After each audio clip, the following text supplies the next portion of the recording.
Bienvenue, mesdames et messieurs, dans Perfect Actu de ce jeudi 29 juin. Tous les plaisirs pour moi de vous savoir très nombreux en train de regarder cette émission qui vous a manqué 2 jours durant, indépendamment de notre bonne volonté, mais qu'à cela ne tienne. On est là pour vous servir. L'actualité, c'est le départ du député national élu de l'ECD, Ados Ndombassi, qui a décidé donc de tourner le dos à Martin Fayoulou après l'annonce de son président du parti de se retirer du processus électoral. Ados Ndombassi avait d'abord répondu à travers une lettre adressée à Martin Fayoulou et ce jeudi, il a tenu une conférence de presse durant laquelle il a annoncé son départ de l'ECD. Où va-t-il se diriger? Va-t-il créer son propre parti politique? Va-t-il rejoindre l'Union sacrée? On va tenter de réfléchir autour de ces différentes questions. L'actualité, c'est aussi la rencontre qui est prévue ce vendredi 30 juin entre le président de la CENI, Denis Kadima, et les leaders de l'opposition au niveau du fleuve Congo Hôtel.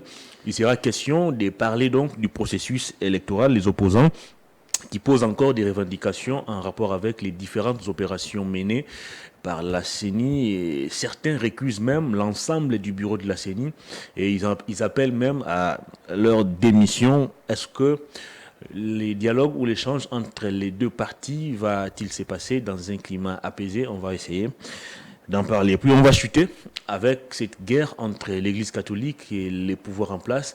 À la base, la sortie médiatique du président de la République depuis Mbujimaï qui a fustigé ce qu'il a appelé des dérives au sein de l'Église. La réponse des évêques n'a pas tardé. L'abbé Cholé a répondu au président de la République. Monseigneur Fulgence Mouteba, archevêque de Lubumbashi, a aussi haussé le ton contre ce que le président de la République a qualifié de dérives. Selon lui, les ennemis du président sont la pauvreté, le chômage, la famine, l'insécurité, et non les évêques, moins encore l'Église catholique. Je reçois sur ces plateaux un cadre de l'AFDC, il est de l'Union sacrée, Eric Chiswaka. Bienvenue à vous. Merci beaucoup, Monsieur Hervé. Comment allez-vous? Très bien, merci de m'avoir une fois de plus invité. Permettez-moi de saluer ceux qui nous suivent actuellement, la population congolaise, et le président de la République qui est le garant des bons fonctionnements des institutions. C'est sans oublier l'homme de l'éthique et de la déontologie politique en RDC, le professeur président du Sénat, Modeste Bahati. Et je tiens à saluer aussi tous les camarades au sein du parti, notamment le secrétaire général de notre formation politique, Guy Richard Malongo, et tous les autres cadres du parti, Madame Arlette Bahati, Serge Bahati et les autres cadres du parti, Chris Mukendi et tous ceux là dont vous connaissez, qui font aussi un travail des titans. J'aimerais ici rappeler que pendant que certaines personnes sont en train de tergiverser, l'AFDC a déjà ses potentiels candidats aux élections, n'est-ce pas, des députations nationales, au niveau de la députation nationale. Donc nous sommes en train de travailler. Mais avant tout, j'aimerais ici interpeller les autorités de notre pays suite à ce que nous sommes en train de vivre. Le taux d'enlèvement a augmenté dans la ville-province de Kinshasa. Absolument. Et nous avons été interpellés par la population. Vous savez que nous parlons au nom de la population. Il est toujours important quand cette population est en train de nous demander d'être la voix des sans-voix. Nous faisons cela, nous faisons un effort de déplorer ce que nous sommes en train de vivre actuellement à Kinshasa, les enlèvements, un peu par-ci, par-là. Posons la question, est-ce que le gouverneur de la ville-province de Kinshasa n'a-t-il pas compris qu'actuellement il y a un problème qui est créé par certains qui sont en train de Il a compris, créer il a même pris certaines mesures, notamment il a ordonné aux chauffeurs d'enlever tout ce qu'il y a comme vitre teintée. Non, c'est pas une mesure, je dirais, réfléchie. Puisqu'il faudrait des fortes mesures. Non, c'est pas dire. Parce qu'on accuse les chauffeurs des taxis qu'on appelle communément ici cash d'être à la base. C'est pas seulement ça même. Et tout ce que il y a pas que des taxis bis et tout ça, mais il y a même des motos, etc. Ce que nous sommes en train de vivre. Hein, récemment, quelqu'un m'a appelé pour dire qu'il y avait une fille qui était même enlevée sur une moto. Donc, moi, je crois qu'il faudrait, n'est-ce pas, assurer la bonne sécurité. Il faut renforcer la sécurité, ce que je voulais dire, renforcer la sécurité et mettre des moyens importants pour la sécurité. Et également, je tiens aussi à faire passer un message au ministre de l'Intérieur, qui est aussi censé, le patron de la sécurité. Pierre Kazadi. Évidemment, qui est censé contrôler tous ces secteurs-là. Absolument. Et le commandant de la police provinciale, hein, n'est-ce pas, de la ville-province de Kinshasa, qui doit aussi faire ce travail des titans. Donc, je crois qu'ici, il faudrait que nous rappelons que les taux de l'insécurité a totalement augmenté dans la ville de province de Kinshasa, il faille à ces autorités d'assurer la sécurité de la population et de leurs biens. Puisque si nous continuons dans cet élan, et ça sera très déplorable. Et nous craignons ce qui est arrivé à Kwamutu avec le Mobundo, les autres, que ça puisse arriver dans la ville de province de Kinshasa. Ça sera vraiment de l'insécurité que nous n'allions pas accepter. Donc, il faut que à ceux qui sont censés à travailler d'arrache-pied, qu'ils fournissent des efforts pour résoudre cette crise-là.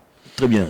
Guéguerre, Église catholique, pouvoir en place, Félix Tshisekedi principalement.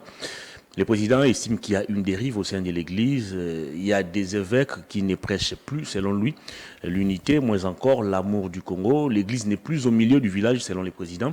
Et la réponse des évêques a été aussi sanglante. L'ennemi du président de la République ou les ennemis du président de la République sont la corruption, le chômage, l'insécurité, la famine. Et les évêques ne sont pas les ennemis de la République. Comment expliquez-vous à ces jours cette colère du président de la République contre les évêques ? En fait, le président, il n'y a pas une colère du président face aux évêques. Le président, la Constitution dit qu'il est le garant des bons fonctionnements de l'institution. Il est le chef de l'État. En fait, il n'a pas des églises, le président de la République. Il n'a pas des religions. Le président est au même moment catholique, il est au même moment, il est de l'église des réveils, il n'a pas de l'église. Alors, lorsque le chef de l'État a parlé de l'église, vous savez, le rôle de l'église, ce n'est pas être dans l'opposition. L'église ne doit pas qu'être dans l'opposition. L'église ne doit pas qu'être dans la majorité. L'église doit être au centre, au milieu du village. C'est-à-dire l'église est celle qui apporte des solutions. La voie dans laquelle elle permet à ce que lorsqu'il y a dérive, faudrait dire ainsi, lorsqu'il y a des choses qui ne marchent pas, l'église remet, l'église est là pour prêcher l'amour, l'église est là pour prêcher les pardons, l'église est là pour dire la vérité. Alors nous avons vu en République démocratique du Congo, bon c'est depuis très longtemps, apparemment l'église catholique s'est lancée simplement dans une sorte d'opposition depuis très longtemps. Depuis l'époque de Mobutu, nous en avions vécu sous, n'est-ce pas, Joseph Kabila, nous sommes encore en train de vivre jusqu'à l'époque de Félix Tshisekedi. Alors, quand le président Tshisekedi parlait en disant que l'Église doit être au milieu du village, c'est simplement rappeler le rôle de l'Église. C'est vrai, lorsque l'Église déplore ce qui s'est fait au niveau de la majorité, nous ne refusons pas. Il y a des dérives, il faut réellement le dire, il faut vraiment l'affirmer. Nous acceptions, c'est le rôle même de l'Église de remettre, n'est-ce pas, les choses sur les rails. Mais cette Église, quand il y a des avancées, elle ne les dit pas. Notamment, je vais vous rappeler ici, lorsque le président de la République a appliqué l'article 43 de la Constitution qui parle de la gratuité de l'enseignement, où il y a plus, je crois, plus de 5 millions, à moins que je ne me trompe, d'enfants qui ont repris l'école. Cette Église n'a pas été vraie. Nous avons vu cette Église combattre cette gratuité de l'enseignement. Alors que, si cette Église était au milieu du village, elle devrait accompagner les chefs de l'État dans cette voie-là, ou accompagner les institutions dans cette voie-là. Donc nous avons ici dans ces pays, nous voyons que simplement l'Église catholique s'est ralliée simplement à l'opposition quand il s'agit des questions des élections. Et là, l'Église est là en train de parler des élections. Lorsqu'il y a construction, n'est-ce pas, notamment des routes, lorsqu'il y a augmentation des salaires des fonctionnaires et agents de l'État, l'Église ne félicite pas. Je parle ici de l'Église catholique en disant, hier c'était pas ainsi, aujourd'hui nous avons vu quand même la volonté, mais nous demandons encore plus. Cette Église ne le fait pas. L'Église catholique, précisément, les prêtres catholiques, quelques prêtres catholiques que nous connaissons, ne sont que là pour parler que des élections, pour dire, il y a question d'illégitimité, c'est-à-dire, comment on dit ça, question d'illégitimité, quelque chose comme ça, il y a question de non-crédibilité des fichiers, etc. C'est là où l'Église catholique a, n'est-ce pas, trouvé, je dirais, sa force. Mais être au milieu du village, quand le président était en train de parler, il voulait simplement rappeler à cette Église-là d'être ceux-là qui disent la vérité. Je vous prends au mot. L'Église a pour mission de dire la vérité. Tout à fait. En quoi l'Église a-t-elle péché en rappelant au président de la République ses promesses jamais réalisées? En quoi l'Église est-elle fautive lorsqu'elle rappelle au président de la République l'insécurité qui bat son plein à travers toute la République? Lorsque l'Église rappelle au président de la République la famine, le chômage, la corruption qui gangrène la société congolaise, en quoi l'Église est-elle fautive en rappelant tout ça? Est-ce que l'Église catholique nous a-t-elle dit ce que le président Tshisekedi a fait comme prouesse pour parler de ce qu'il n'a pas encore fait? Soyons très clairs. Puisque vous avez dit que l'Église est en train de rappeler des promesses qui ne sont pas réalisées. Ça, c'est l'Église catholique qui est en train de rappeler. Mais est-ce que cette Église est capable de nous dire ce que le chef de l'État a réalisé? Si vous posez à Cholet la question ou à Mbongo, ils vous diront rien du tout. Donc, ils vous diront les mêmes paroles de ceux qui sont au sein de l'opposition. C'est-à-dire, Katumbi est l'adversaire du président Félix Tshisekedi, puisqu'il est candidat aux élections présidentielles. Il est dans l'opposition. Notamment, c'est un adversaire politique. Fayoulou et les autres sont des adversaires politiques. Mais l'Église ne peut pas être adversaire politique. Quand il y a des choses qui ne marchent pas, l'Église dit.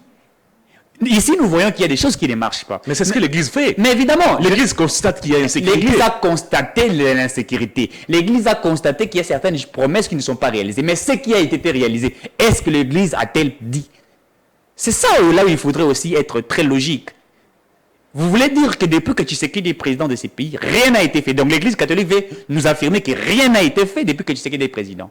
Non, elle devrait nous dire que nous avons vu des avancées dans tel secteur. Mais nous voulions voir un peu plus que cela. C'est ce que la Senko a toujours l'habitude de faire dans ses communications. Non, écoutez, non. La Senko parle beaucoup plus des élections. En fait, la Senko et l'Église catholique sont beaucoup plus attachées aux élections. Elle commence d'abord par saluer ce qui est fait, et elle vous rappelle non, mais j'ai dit bien ce qui doit être fait. J'ai dit bien que la Senko et l'Église catholique sont beaucoup plus attachées aux élections. Quand il s'agit des questions des élections, c'est là où on voit l'insécurité liée aux élections, la famine est liée aux élections. Cette insécurité. Attendez un peu, on a vu une fois le cardinal effectuer une descente jusqu'au niveau des Kwamout, chose que le président de la République n'a jamais fait. Ça, Malkoun n'a jamais fait. Non, écoutez, lorsque vous parlez de Kwamoutou, il y a de l'insécurité. Nous avons un ministre de l'Intérieur que vous n'avez pas cité, Peter Kazadi, qui est allé à Kwamoutou comme le patron de la sécurité. Le chef de l'État peut aussi y aller. Nous ne refusons pas. Mais lorsqu'un ministre est allé, c'est-à-dire que c'est aussi la voix du président de la République. Puisque le président siège au Conseil des ministres, il y a des rapports qui sont fournis. Donc, vous n'allez pas simplement imposer au chef de l'État d'arriver automatiquement à Kwamoutou, puisqu'à Kwamoutou, il y a de l'insécurité. Nous avons vu le chef de l'État arriver à l'est de la République, à Goma. Vous allez vous rappeler de cela. Il a fait pratiquement quelques jours à Goma, et puis il est rentré à Kinshasa. Donc, ici, il ne faudrait pas que l'Église nous montre qu'elle a pris une place quelconque. Nous voulions qu'il y ait ce que nous disons l'équilibre. En fait, l'Église doit être équilibrée. L'Église ne doit pas être un juge parti, non. Mais l'Église catholique n'a pas commencé à prendre ses positions aujourd'hui. Mais c'est ce que nous déplorons. Ces mêmes positions ont été applaudies par l'UDPS et Félix Tshisekedi, encore opposant. Écoutez. Lorsqu'on vous rappelle le même discours, vous commencez à vous fâcher pourquoi? Non, écoutez, s'il faudrait construire ces pays, allions-nous faire emboîter le même pas que ceux qui ont détruit hier? Ou allons-nous emboîter les mêmes pas que ceux qui ne comprenaient pas comment les choses doivent être fonctionnées? En quoi la position de l'Église empêche-t-elle Félix Tshisekedi de réaliser ses projets? Non, on n'a pas dit que la position de l'Église catholique empêche les présidents Tshisekedi. Non. Alors? Le chef de l'État a rappelé simplement la mission de l'Église. Quelle est la mission de l'Église? Lorsqu'il y a un conflit entre deux frères... Est-ce qu'il y a conflit? S'il vous plaît. Mais évidemment, il y a conflit. Qui sont en conflit? Non. Mais ceux qui sont dans l'opposition disent que le pouvoir n'a rien fait. Ceux qui sont au sein du pouvoir disent qu'ils ont fait. C'est-à-dire... C'est des bonnes guerres. S'il vous plaît, ce sont des bonnes guerres, oui. Mais c'est-à-dire qu'il existe automatiquement des conflits. Non, il n'y a pas de conflit. Comment ça? Non, mais qu'est-ce qu'on entend par conflit? Ça veut dire qu'il n'y a pas d'attente. C'est ça le conflit. Il n'y a pas d'attente. L'autre dit un mot et l'autre est en train de les contredire. Maintenant, quel est le rôle de l'Église? On vous contredit avec les faits. Non, mais, on ne vous contredit pas en l'air. Mais nous qui gérons, nous vous brandissons aussi ce que nous avons fait avec des réalisations palpables. Mais oui, vous n'allez pas dire que depuis que Tshisekedi est président de la République, que rien n'a été fait. Récemment ici, je ne sais pas si vous avez suivi, il y a eu les nouvelles unités qui ont été payées. Il y a eu de médecins d'ailleurs. Ils ont été payés combien et puis au taux de combien? Écoutez, lorsque je vous rappelle que 100 dollars, je vous rappelle que 100 dollars aujourd'hui, c'est plus de 240 000 francs. Lorsque vous demandez, l'augmentation du taux de dollars, ce n'est pas simplement en République ou en Afrique actuellement. Ça, il faudrait que nous puissions le dire très clairement. Vous n'avez pas vu, il y a quelques semaines, le président de l'Afrique du Sud, le président du Sénégal, Macky Sall, et les autres présidents, ils sont allés rencontrer le président de la Russie, Poutine, et les présidents. C'était pas pour parler de l'inflation. Non, mais c'était pour parler de quoi? C'était pour dire à ces présidents-là, arrêtez de vous battre, arrêtez de faire la guerre, puisque la crise qui existe aujourd'hui entre la Russie et l'Ukraine a impacté sur l'économie des pays africains. Je ne sais pas si vous avez suivi, je sais que vous êtes journaliste. Vous avez demandé à Poutine d'arrêter de se battre avec les Ukrainiens entre-temps dans vos pays respectifs ici en Afrique, ça brûle. Non, mais écoutez, l'économie de l'Afrique, parlons de l'Afrique, l'économie actuellement de l'Afrique est tenue, vous le savez bien, par les Occidentaux, par les étrangers, vous le savez très bien. L'Afrique est en train de vivre cette souffrance-là. C'est-à-dire l'économie de l'Afrique est à 80% détenue par les étrangers, etc. Et donc, il faudrait que nous puissions nous battre pour avoir cette indépendance économique. C'est un travail de dire là-bas, il faudrait y travailler d'arrache-pied. Donc, si le taux de dollar a augmenté ici en RDC, allez-y au Sénégal, allez-y en Afrique du Sud. Mais quand nous rappelons ce que nous avons fait, c'est-à-dire les nouvelles unités qui, hier, n'étaient pas payées, aujourd'hui sont payées, bien que vous parlez de ces taux-là. Mais hier, même quand il n'y avait pas les taux, même quand on ne parlait pas de cette question des taux, y avait-il des nouvelles unités qui étaient payées? Non. On a au moins pris ceux qui n'étaient pas payés, ils travaillent pour l'État et ils sont payés. Ils sont mécanisés. Allez-y à la fonction publique. Vous voyez, regardez ce que fait Jean-Pierre, je crois, Liaou. Vous verrez qu'il y a des choses qui ont avancé dans beaucoup plus de secteurs. Pour la première fois dans l'histoire de ces pays, les étudiants de l'ENA sont allés passer leur stage dans des supermarchés. Non, mais écoutez, j'ai l'impression... Que voulez-vous nous vanter? Non, j'ai l'impression que vous voulez faire croire à la population congolaise qu'il n'y a que le noir dans les bilans du président Tshisekedi. Non. Lorsque vous parlez de là où vous voyez le noir, mais il faut aussi bondir là où il y a le blanc. C'est ça aussi être vrai. C'est ça être vrai. Vous n'allez pas dire que rien n'a été fait. C'est pourquoi nous avons demandé à cette église d'être au milieu du village. C'est-à-dire, lorsque vous dites qu'il y a l'insécurité, mais faites aussi une étude comparative de l'insécurité que nous avons vécue hier et de ce que nous sommes en train de vivre aujourd'hui. Y a-t-il des avancées ou il y a un recul? C'est ça être scientifique. Hier, il n'y avait pas une milice au niveau des Maluku. Hier, il n'y avait pas une milice au niveau des Kwamout, dans les Kwango, Kwilu. Hier, il n'y avait pas... Il n'y avait pas de milices, mais moi, je vais vous rappeler. Ok. Il y avait des milices. Kamuna, c'était quoi? Je parle des Maluku. Non, mais vous avez parlé des Maluku. Vous avez parlé du Kwamout, n'est-ce pas? Vous avez parlé des Maluku. Mais moi, je vous rappelle au Kasaï et Kamuna Sapou.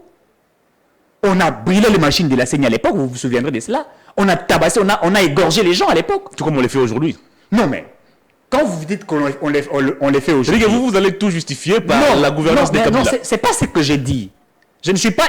Kabila n'est pas une jurisprudence ici, non. Nous disons que l'insécurité existe, mais quel est le rôle de l'État? C'est assurer la sécurité. Même aux États-Unis, il y a aussi des fois j'appelle ça des foyers de tension, s'il faudrait que je dise ça ainsi. Il y a des moments où on abat des gens. Il y a des moments où vous verrez des enlèvements. Mais l'État continue à mettre des mécanismes pour assurer la protection de la population. C'est ça le rôle de l'État. Partout dans les pays où il y a développement, il y a croissance économique, etc., l'insécurité existe. Allez-y en Afrique, vous allez le vivre. En ce qui concerne votre pouvoir, quelles sont les stratégies qui ont été déjà arrêtées pour mettre fin à cette criminalité grandissante? À Kinshasa, par exemple. Non, mais récemment, il y a quelques minutes que vous venez récemment de dire que le gouverneur de la ville avait pris des mesures, notamment demandant à tous les chauffeurs de vous avez qualifié ces mesures d'irréfléchies, je vous rappelle. J'ai dit des mesures, pour moi, ce sont des mesures encore... Irréfléchies, selon vous. J'assume ce que j'ai dit. Très bien. J'ai dit irréfléchi puisque ça n'a pas encore apporté des solutions. Et on ne peut pas prendre ces mesures-là. Ça ne va pas apporter la solution. C'est-à-dire qu'il faudrait encore aller un peu plus loin que ces genres de mesures. Voyez-vous?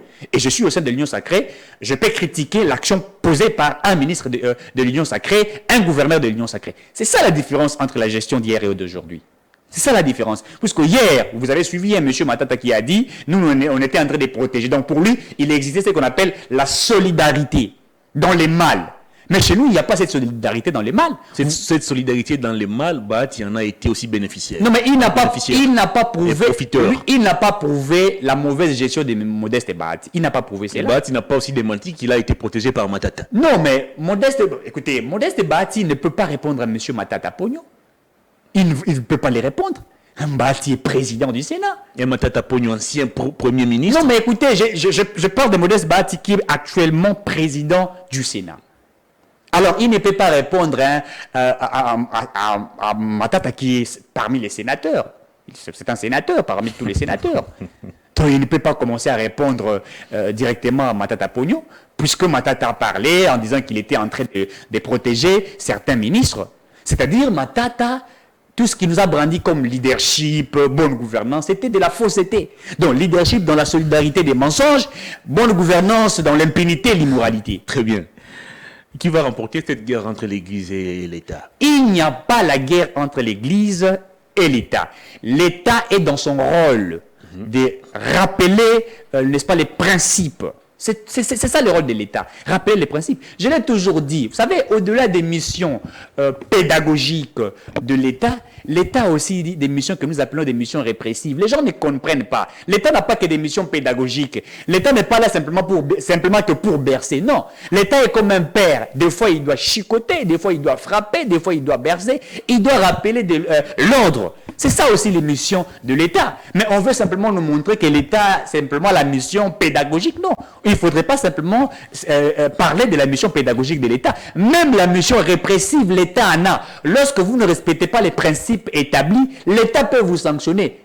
C'est pourquoi le chef de l'État l'a dit à Mbuji-Mayi, que ceux qui vont tenter à créer des crises, notamment à vouloir créer des coups d'État et tout ce que vous savez, eh bien, la force de la loi va agir. Pourquoi cette force de la loi n'agit pas sur les M23?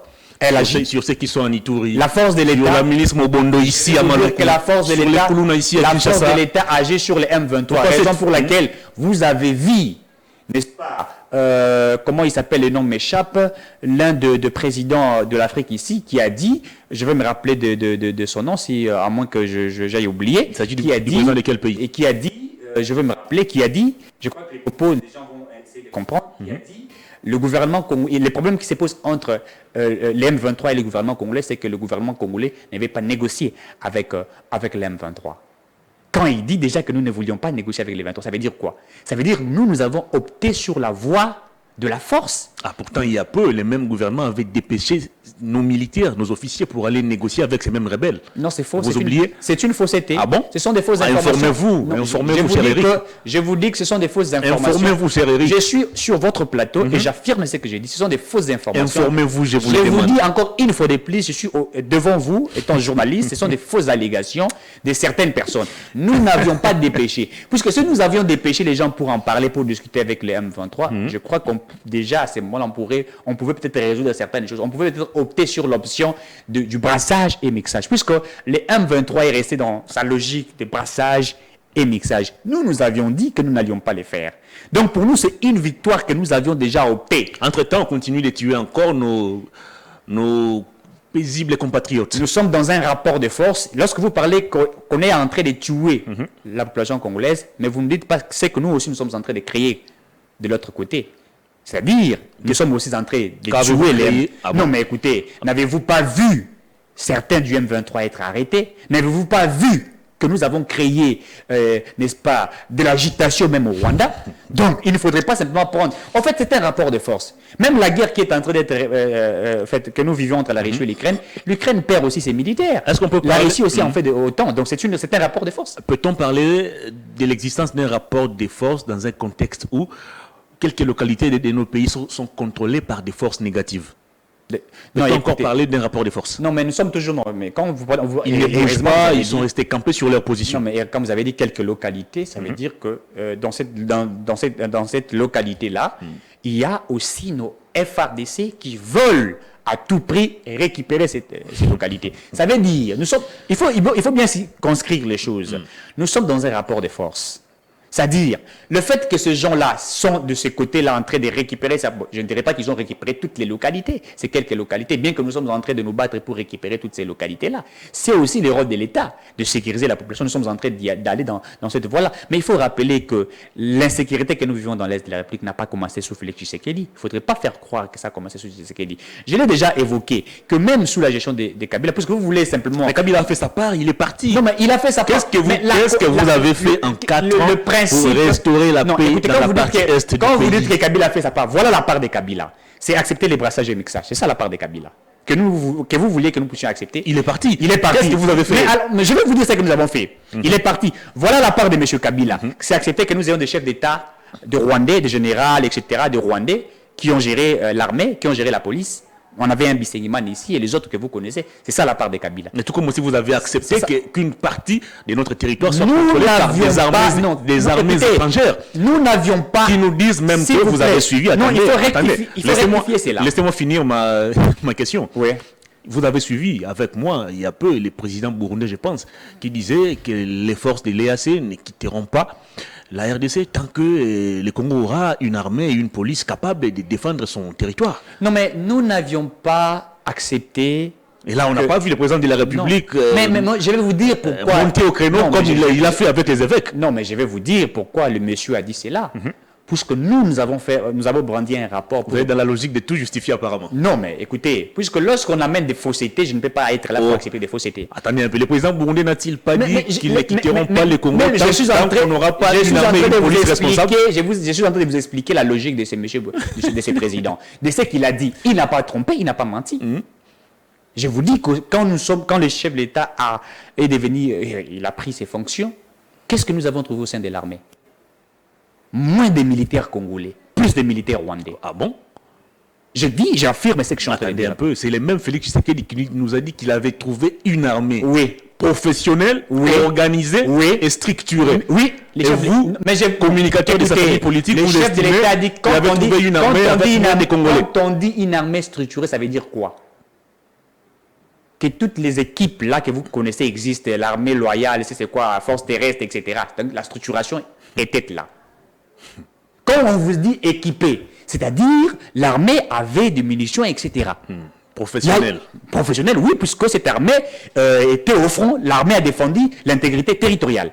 Depuis 2001, par la volonté des Congolais, nous n'avions pas voulu que nous assistions à la balkanisation. L'armée congolaise s'est bâtie pour la non-balkanisation. C'est ça que nous disons, une armée structurée professionnelle, qui n'a pas voulu, qui n'a pas accepté que le Congo soit balkanisé. Mais attention, cette armée, il y avait un taux élevé, n'est-ce pas, des militaires rwandais que nous avons trouvés au sein de l'armée. Et lorsque nous parlions de brassage et mixage, c'est ça d'ailleurs l'infiltration. C'est pourquoi le propos de ces présidents-là, Alors depuis... laissez-moi aller doucement. Allez-y. Le propos de ces présidents, c'est un rapport que nous avons brandi pour dire, voilà ce que nous avons trouvé au sein de l'armée. Il faille à l'État congolais de réduire le taux n'est-ce pas, de l'infiltration, je vais dire ainsi, et réduire même le taux de ces militaires rwandais qui étaient au sein de nos forces armées. C'était un travail de dur labeur pour que nous puissions avoir une armée républicaine. Le chef de l'État n'a pas dit qu'il avait trouvé une armée républicaine.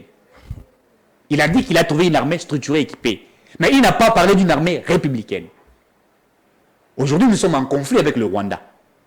Hier, on était en conflit avec le Rwanda, mais ces gens-là servaient au Rwanda des bénéfices de beaucoup de choses. Quand je dis des bénéfices, c'est-à-dire c'était simplement sur l'exploitation de nos minéraux. Aujourd'hui, nous avons besoin d'avoir une armée qui ne peut pas servir les autres nations que sa propre nation. C'est ça même la logique. Question. À quel moment le président de la République s'est rendu compte que l'armée était très infiltrée, il y avait plus des étrangers que des nationaux, et qu'est-ce qu'il a fait durant son premier quinquennat pour remettre cette armée sur les rails? Je crois que vous avez suivi, je crois que c'était entre 2021 ou 2021, à moins que je me trompe, il y a eu changement au niveau de l'armée. Vous avez suivi ça, mutation, changement, etc., tout ce que vous avez suivi. C'était déjà... Ça, c'est la première des choses. Deuxièmement, depuis 1960, nous n'avions jamais eu dans ces pays un document de la politique militaire. Jamais. Depuis que les Congo et Congo, nous n'avions jamais eu. Mais grâce à la volonté du président Tshisekedi, nous avons eu un document de la politique militaire. Nous avons même mis une loi sur la programmation, je crois, militaire, à moins que je ne me trompe. C'est-à-dire, la volonté, c'est-à-dire, le chef d'État a commencé à organiser, la volonté s'est manifestée dans ça. Organiser, et d'abord un document de la politique militaire qui a élaboré beaucoup de stratégies là-dedans, permettant à ce que notre armée soit dans la bonne voie, puisque quand vous allez, par exemple, vous prenez par exemple la Russie et les autres, vous verrez que ces nations-là ont une politique militaire. Mais nous, on n'en avait pas. Je ne sais même pas comment on s'est défendu. Peut-être que par l'individualité, etc. Mais aujourd'hui, il y a eu la structuration, il y a eu l'organisation de ce que le chef de l'État a fait. Mais ça, l'Église catholique n'a pas parlé de cela. Lorsque ces mesures de notification, etc., vous savez, lorsqu'on était sur l'embargo, etc., tout ce que vous savez là, l'Église catholique n'en parlait pas. La diplomatie, quand nous avons réussi avec cette diplomatie aujourd'hui, nous ne sommes pas dans cette mesure-là. La République démocratique du Congo peut s'approvisionner d'armes. Cette Église catholique n'est pas aussi capable d'en parler. Donc, il faut dire ici qu'il y a des choses qui ont été faites. Et dont l'Église devrait être en principe au milieu du village. Et c'est ça ce que nous sommes en train de demander. Donc, s'il y a des choses qui n'ont pas été faites, le président de la République est en train de se battre. La position de l'Église n'a jamais changé. C'est la réponse de Monseigneur Cholet Donatien. Si la position de l'Église n'a jamais changé, ça veut dire que cette Église veut nous dire qu'elle resterait toujours dans l'opposition. L'Église n'est pas dans l'opposition. Non, mais l'Église est dans l'opposition. L'Église va critiquer. Qu'est-ce que signifie opposition? Tous les pouvoirs qui viendront, l'Église... Non, mais l'Église n'est pas que là pour critiquer. Je vous ai donné l'exemple ici. Quand deux frères sont en conflit, mais qui sont en quel conflit? est le rôle de l'Église? Qui sont en conflit? Mais je vous dis, mais les conflits, c'est quoi? Je vous rappelle, l'Église a réconcilié il y a peu Moïse Katumbi et Kabila. Oui. Mais Alors, Moïse Katumbi, ils sont dans l'opposition, non? Or, Mais ils sont dans l'opposition? attendez un peu. Dans l'Union sacrée, est-ce qu'il y a encore des gens qui sont en conflit? Mais oui, il y a des gens qui sont en conflit dans l'Union sacrée. Je vous donne l'exemple. Gobila et Pasteur Godé. Ils ont été réconciliés.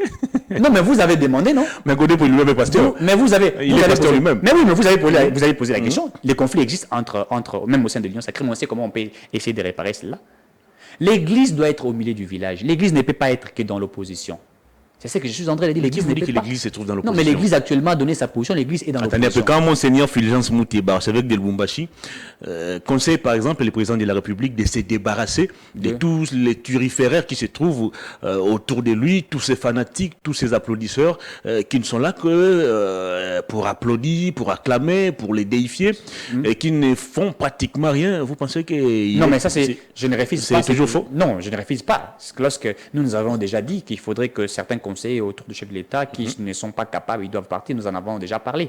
Mais je vais vous donner un cas précis. Lorsque Martin Fayulu a demandé à la population de lancer les pierres aux policiers, l'Église catholique a-t-elle dit à Martin Fayulu, cet acte-là ne peut pas être accepté?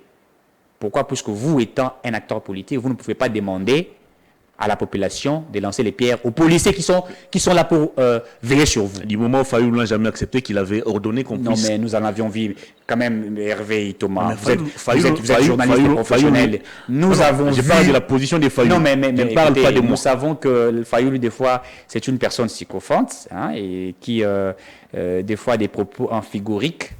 Nous connaissons sa manière de faire les choses. Voilà la raison pour laquelle certains ont compris que M. Fayulu, quand il dit A les matins, à 12h c'est B, les soirs c'est C, et puis voilà, il est en train juste de tourner en rond. C'est ce que Mende disait aussi de l'actuel président de la République. Je crains que demain ou après-demain, le président de la République, Éric Tshisekedi, puisse changer son discours. Non, le chef de l'État on garde toutes ces vidéos. Le chef de l'État est resté précis. Ça va nous servir demain ou après-demain des devoirs de mémoire. Précis. Fayulu a demandé à la population de lancer les pierres aux policiers. Mais cette Église n'a pas condamné ces actions-là. Lorsqu'on a arrêté certains opposants avec les armes sans avoir des documents, entre guillemets, cette Église... Cette accusation n'a jamais été prouvée. Prenons les cas de Salomon. Jamais prouvé. Non, prenons les cas de Salomon.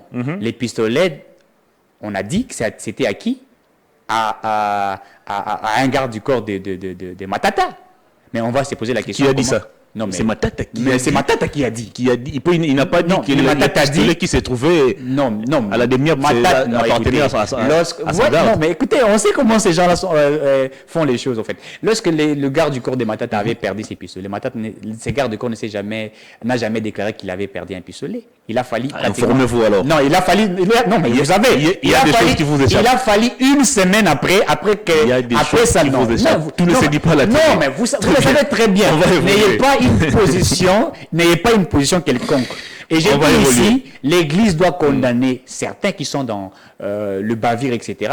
Je prends l'exemple, ou encore ici, monsieur, pas Moukeba, mais je parlerai de Safo. Lorsque Safo a dit que Balou Batoroko était la bande, puisque Safo c'est un acteur politique. L'Église a toujours condamné le tribalisme. S'il vous plaît, bon, vous avez dit l'Église a toujours condamné le tribalisme, évidemment. Lorsque j'ai dit ici que les prêtres catholiques devraient s'attaquer aux propos de M. Safo. Ils ont toujours condamné le tribalisme. Non, vous dites qu'ils ont toujours condamné. Mais l'action les prêtres ne sont pas dans l'obligation de communiquer sur tout ce qui se passe. Voilà, mais ils sont dans l'obligation de communiquer que sur les chefs d'État. Ils ont critiqué le tribalisme. Ça, ils doivent communiquer critiquer sur le chef de l'État pour dire qu'il y a des promesses qui ne sont pas réalisées. Là, ils doivent structurer. Hein, ils ont la logique. Garant du bon fonctionnement des institutions. Ah oui, mais là, ils ont les pleins droits. Mais lorsqu'un opposant est dans les bavures, l'Église ne peut pas dire. Mais je viens de vous rappeler ici, cher Eric. Que quoi? L'Église a toujours condamné le tribalisme. Oui, il a toujours condamné je parle des actes posés par un acteur politique. Lorsqu'on parle de Félix Tshisekedi, c'est un acteur politique, c'est le président de la République. Lorsque vous condamnez les chefs d'État pour dire qu'il y a certaines choses qui ne sont pas réalisées, condamnez aussi Fayulu pour avoir demandé à la population de lancer les on doit commencer à condamner cas par cas. Mais quel est le rôle de l'Église? Quand on dit les milliers du village, c'est quoi? Quand on dit être au milieu du village, ça veut dire quoi? L'Église ne peut pas choisir un camp. C'est ça le rôle de l'Église. L'Église, c'est comme cet arbre au milieu du village dont certains viennent pour se cacher quand il y a de la chaleur ou quand il y a le soleil. Au cabinet du président de la République, il y a des pasteurs. Autour du président de la République, il y a des pasteurs, il y a des hommes de Dieu. Oui. Certains ont même créé des partis politiques, ils ont lancé des adhésions massives dans les églises. Ça n'a jamais dérangé personne. Pourquoi la position de l'Église catholique vous dérange autant? Non, la position de l'Église catholique, ce n'est pas que cette position nous dérange. C'est-à-dire que tous ces pasteurs qui sont avec vous... Nous n'avions pas un problème avec l'Église catholique. Nous demandons simplement d'être au milieu du village. Vous en avez marre des critiques de l'Église? Ce n'est pas ce que j'ai dit. Critiquer, c'est bien. Mais on ne peut pas critiquer seulement dans la logique de là où les choses ne marchent pas. Non. Mais pourquoi vous ne demandez pas à tous ces pasteurs qui sont autour du président de les quitter parce qu'ils doivent rester au milieu du village? Non, mais ou tous ces pasteurs qui sont avec vous dans la politique, dans l'union sacrée. Vous pensez que tous ceux qui sont pasteurs, qui sont des chrétiens, qui sont dans l'église des réveils, sont tous d'accord avec Tshisekedi? Certains ne sont pas d'accord avec le président Tshisekedi. Vous pensez que tous les Kimbanguistes sont d'accord avec Tshisekedi? Certains ne sont pas. Vous pensez que... Non, laissez-moi répondre. Je vais vous amener dans cette logique-là. Vous pensez qu'au sein de l'Église catholique, tous ceux qui sont au sein de l'Église catholique sont d'accord avec Tshisekedi? Je reformule ma question. Pourquoi vous ne demandez pas à tous ces pasteurs qui sont autour du président, qui sont avec vous dans l'union sacrée, de quitter la politique parce qu'ils doivent rester au milieu du village, et vous ne demandez qu'aux évêques de vous laisser tranquille? Est-ce que le rôle de l'Église... En fait, si quelqu'un, comme l'Église des réveils, certains veulent devenir des politiques, ils n'ont qu'à laisser... Ils sont déjà. Non, ils n'ont qu'à... Ils sont avec vous. Non, ils n'ont qu'à laisser... est avec vous. Moukouna est avec vous. Écoutez. Je ne sais pas si dans la loi de l'Église catholique, il est prévu qu'un prêtre peut exercer une politique active. S'il y a une loi venant de l'Église catholique qui permet, n'est-ce pas, aux évêques, aux prêtres catholiques, de faire une politique très bien pratique, on doit les brandir. Mais moi, je sais par exemple, pour ceux qui sont les pasteurs dans les églises des réveils, il n'est pas interdit, il n'y a aucune loi qui interdit les pasteurs des églises des réveils ou des kimbanguistes d'être dans la politique. Je connais au moins ceux qui sont dans, comment on appelle ça, les témoins de Jéhovah, par exemple. Ceux du témoin de Jéhovah, ils ne font pas la politique. Ils ont une loi qui est bien déterminée. Ils ne peuvent pas faire la politique, ni une politique active, ni débattre sur des questions politiques. Donc, si l'Église catholique a une loi qui permet à ce qu'ils fassent la politique, eh bien, qu'ils viennent porter de vestes comme nous autres et puis venir sur un plateau et qu'on puisse débattre. Très bien, on va évoluer. Denis Kadima, président de la CENI, va rencontrer, c'est vendredi 30 juin, les leaders de l'opposition. Question d'élaguer un peu ou d'éclairer les zones d'ombre qui persistent encore sur le processus électoral, les doutes des opposants, rapport avec toutes les opérations menées par la CENI. Vous pensez, ou soit de quelle manière vous analysez cette situation? Est-ce qu'il sera question pour les opposants de convaincre Denis Kadima et l'ensemble du bureau de la CENI de rendre les tabliers, ou vous pensez plutôt qu'il sera question pour Denis Kadima de convaincre les opposants à rejoindre son schéma? En fait, la CENI, cet organe technique est habilité à organiser des élections, cet organe technique, elle est indépendante. Donc, les gens prétendent qu'elle est toujours dans la majorité. Non, la CENI n'a jamais été dans la majorité. Sauf que ceux qui sont dans la majorité, le gouvernement met des moyens pour permettre à la CENI d'organiser des élections. Puisque sans les moyens, cette CENI, même avec son expertise, elle va nous brandir sa sagesse, son intelligence, mais elle sera dans l'impossibilité d'organiser des élections. Je crois que certains ont demandé un consensus, la véracité autour des questions des élections, etc. Et quand certains au sein de la majorité présidentielle défendent que les élections seront organisées, ils prétendent que que voilà, c'est la majorité qui est en bonne relation avec la CENI. Donc, il faille à la CENI. Et ça s'éprouve. Qu'est-ce qui démontre, qu'est-ce qui vous affirme que cela s'éprouve? Aucune fois l'Union sacrée n'a constaté un raté dans Qui vous a dit toutes les ça? opérations de la CENI. C'est faux. Vous applaudissez tout ce qui se passe au niveau de la CENI. Non, mais il ne faut pas dire ça. Il y a certains acteurs politiques qui ont déploré sur la production des cartes. Dans l'Union sacrée? Évidemment. La production des cartes. Laissez-moi aller. La production des cartes d'électeurs, par exemple. Je prends les cas de Chris Mukendi, par exemple. Ici, il est au sein de l'Union sacrée, cadre de la FTC. Il a brandi les cartes d'électeurs dans une descente pour dire, en tout cas, ces cartes ne sont pas de bonne qualité. Voilà ce qui s'est fait. Il est au sein de l'Union sacrée. Il y a beaucoup qui en ont fait, qui ne sont pas d'accord avec cela. C'est-à-dire, il ne faudrait pas montrer que nous sommes totalement d'accord. Voilà, avec ça. Moi, je crois que l'Église veut rassurer. Parce que plus que nous parlons, la CENI, parce que vous m'avez amené dans cette question de la CENI. Non, mais on débattait déjà de cela.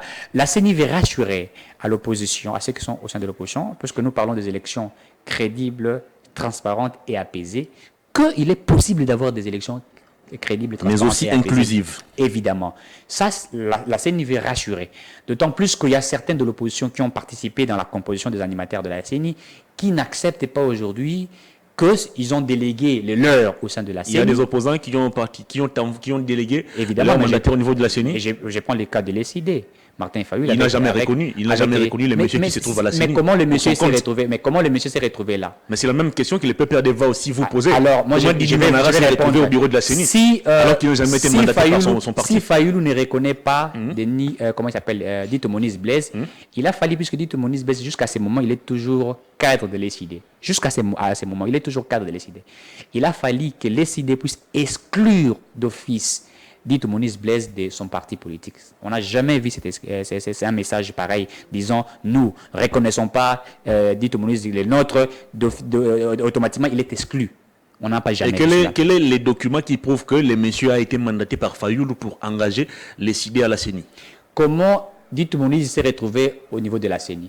Nous vous disons que ces gens-là ont participé à ce qui a été fait. Où se trouvent les documents signés par Fayulu ou les CID qui a donné mandat à ces messieurs? Ne pensez pas ça, vous ne le direz jamais. Au sein de l'ECD, c'est-à-dire qu'on a pensé automatiquement, on a dépêché automatiquement Dito Moniz Blaise pour venir représenter. Oui. Ils sont nombreux là-bas. Il n'est pas le seul. Mais c'est ça que je vous dis. Même le peuple continue de contester jusqu'à ce jour. Manara Didi. Mais ils ont participé. Je vous dis qu'ils ont participé. Ils ont participé à quel niveau? Ils ont participé. À quel niveau?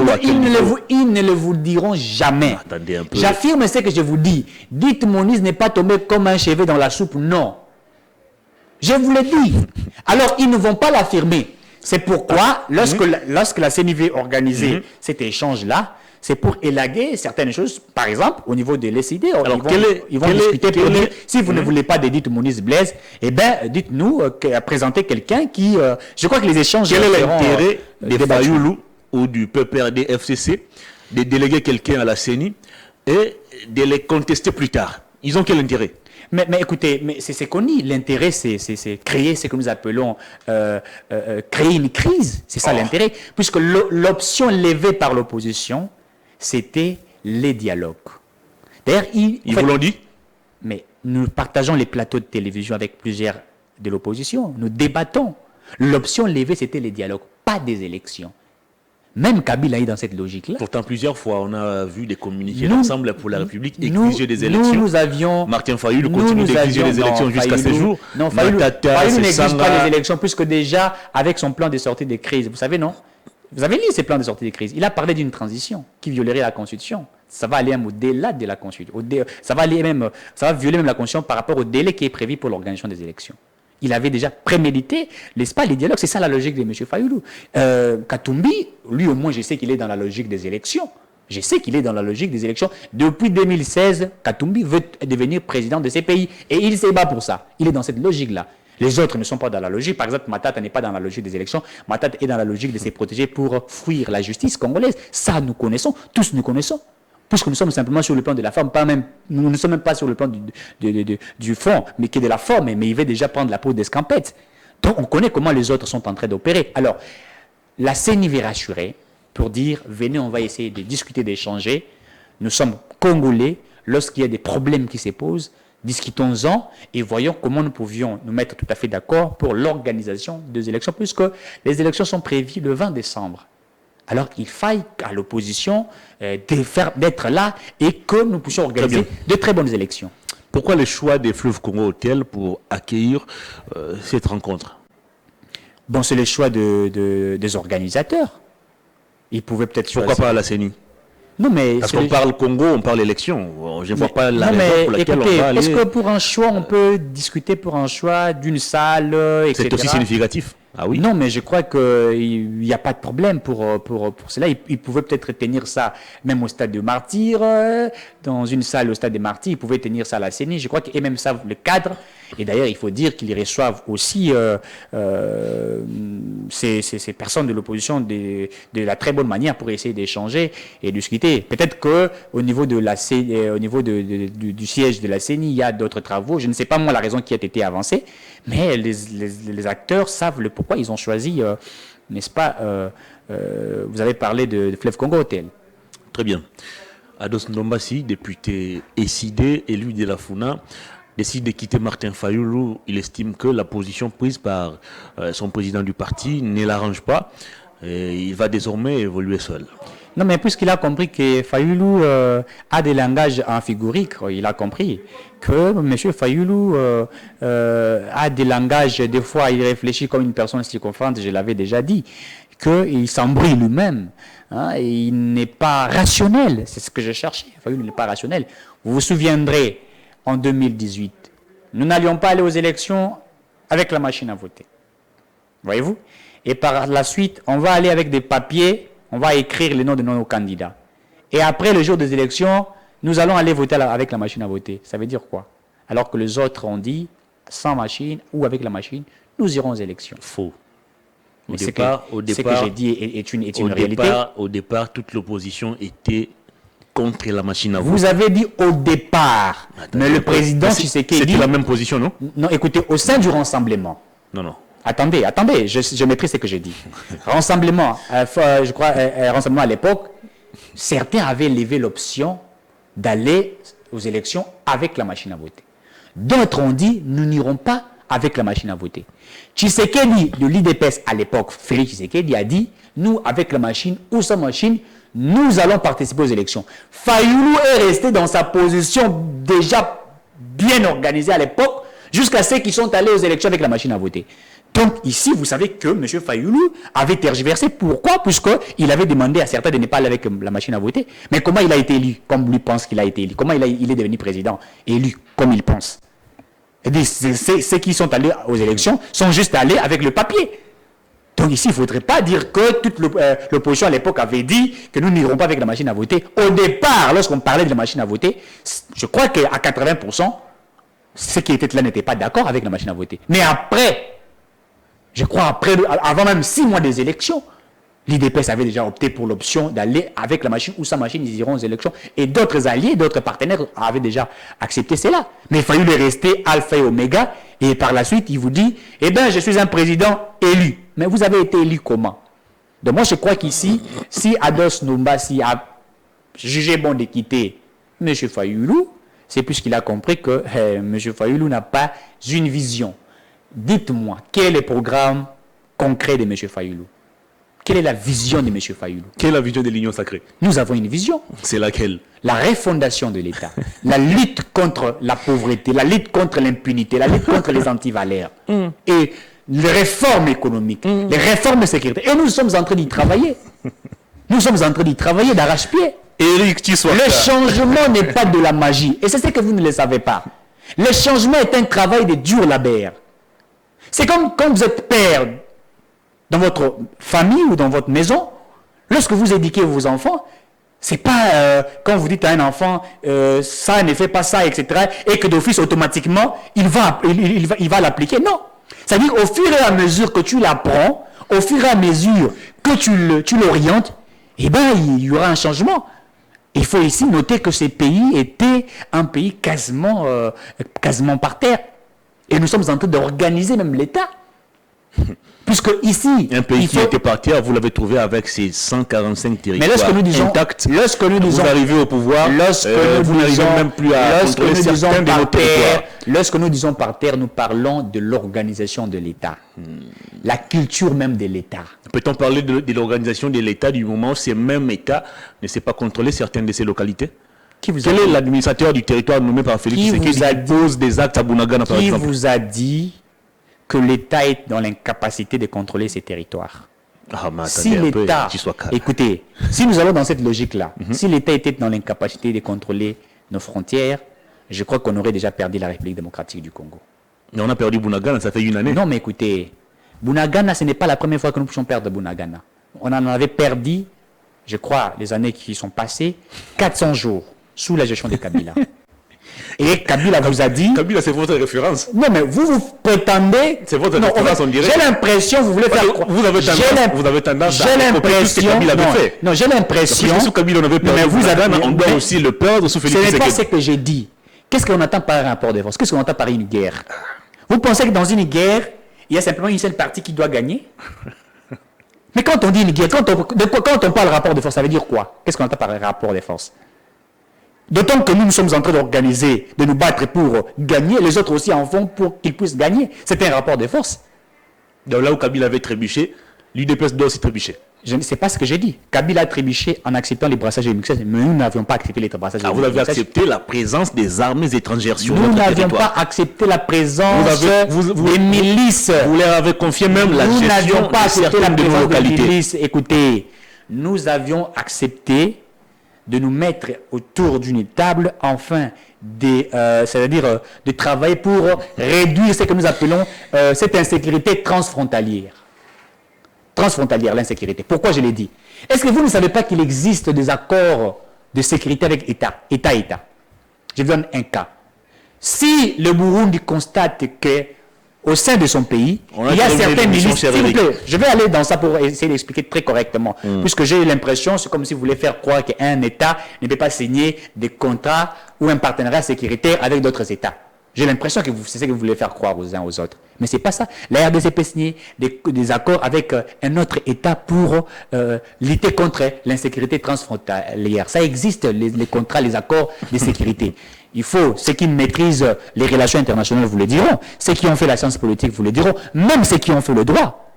Je ne pense pas que vous ignorez ces règlements-là, ça existe. Les accords de sécurité existent. Je ne connais pas un accord de sécurité qui demande à un État d'abandonner le contrôle de son territoire à une armée étrangère. Je crois que peut-être que vous n'êtes pas informé. Les accords qui ont été signés avec la force régionale, on n'a pas dit que la RDC abandonne. Non. Et d'ailleurs, je vous donne l'information qui sont au front, qui sont dans qui sont dans le, je dirais le premier, comment on appelle ça, le premier ligne, c'est qui? Ce n'est pas la force, l'armée congolaise. Vous avez suivi, pardon, les sommets des Luanda qui a eu lieu hier. Tout à fait, je l'ai suivi correctement. C'était quoi la recommandation du gouvernement congolais? Non, j'ai suivi. Les autres demandent à ce qu'il y ait un dialogue entre le M23 S'agissant de la force régionale, c'était quoi la recommandation du gouvernement congolais? Non, mais le gouvernement congolais a demandé aux forces régionales de respecter ce qui avait été prescrit. C'est ça, même la structuration de ce qui a été demandé. Le gouvernement congolais a demandé de prendre la commande des opérations menées avec la force régionale. Mais quand on dit commande... Ce qui veut dire non, écoutez, vous n'avez pas compris ce que ça signifie. Non, vous n'avez pas compris. Quand on dit la commande, ça veut dire quoi? La commande, ça ne veut pas dire que... La commande ne veut pas dire que la force régionale va agir plus que... c'est-à-dire plus que les FARDC. Non, ça veut dire quoi? Il avait été prescrit. Vous vous souvenez, le président avait dit que la force régionale viendrait, n'est-ce pas, pour appuyer le FRDC. Je crois peut-être que vous avez mal compris ce que signifie la commande. La commande ne veut pas dire qu'à Bunagana, n'est-ce pas, les décisions qui seront prises, c'est seulement les décisions de la force régionale et que les forces armées de la RDC ne prendront pas les décisions. Non, il faut ici... Écoutez, je crois que nous sommes une république des hommes responsables. le président de la République, qui est le garant de bonne fonctionnement de l'institution, ne peut pas laisser une partie de notre pays être dirigée par certains. Et nous sommes en train de travailler dans ce sens-là. Très bien. Et donc ici, il faudrait faire comprendre à la population congolaise que nous travaillons. L'insécurité qui est vécue dans la partie est de la République n'a pas commencé aujourd'hui, mais nous sommes en train de travailler pour assurer la sécurité de la population. Grand merci à vous, Éric Tshisekedi, pour votre disponibilité. C'est à moi de vous remercier. Cette émission est terminée. Grand merci à toute l'équipe technique, Louison Kiassi, Hervé Koulin-Fouka, Belgodor Mutombo. Grand merci aussi à vous, fidèles téléspectateurs et internautes. On se retrouve demain, vendredi, certainement, pour un nouveau numéro de Perfect Actu. À toutes et à tous, bonne évasion sur nos antennes. Au revoir.